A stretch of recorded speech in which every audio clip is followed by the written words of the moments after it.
Олимпийские игры разочаровали парижских рестораторов. Предприниматели надеялись на наплыв туристов и сверхприбыль, но реальность оказалась совершенно другой. Ожидалось, что столицу Франции посетят более 15 миллионов человек. Где они, задаются вопросом многие владельцы баров и кафе. Et que nous, ça fait un an, on se prépare en fait à recevoir ces touristes qu'on attend depuis un an. Donc on recrute, on refuse des congés, etc. au staff. Et en fait, on s'est rendu compte qu'au mois de juin, juillet, on a une nette baisse de fréquentation allant de moins 30 à moins 60% sur certains jours.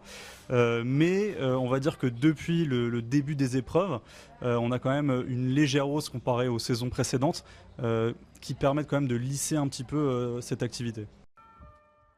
Не повезло в том числе и ресторанам, расположенным поблизости от мест соревнований. Из-за введенных перед играми ограничений доступ туристов к таким районам затруднен. Этому ресторану, специализирующемуся на традиционной французской кухне, по распоряжению властей пришлось убрать свою террасу. В результате заведение потеряло порядка 60% мест.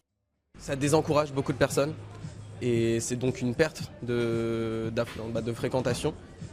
C'est aussi un peu aléatoire, c'est très arbitraire, on ne sait pas comment les zones ont été définies.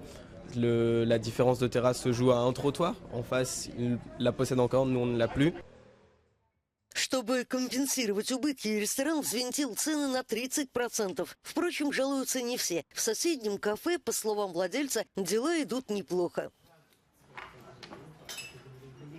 Sur la période en tout cas, depuis l'ouverture des Jeux, par rapport à la même période, il y a une petite hausse de peut-être 20%, peut-être 30% sur certaines journées. Voilà. Après, c'est vraiment sur la période des JO. Après, précédemment, juin et juillet, il y a une baisse entre 30-40% par rapport à l'année précédente. Voilà. Mais nous, en tout cas, la période des Jeux, elle est plutôt positive. По предварительным данным агентства Choose Paris, в июле число туристов в Париже по сравнению с тем же периодом прошлого года увеличилось на 20%.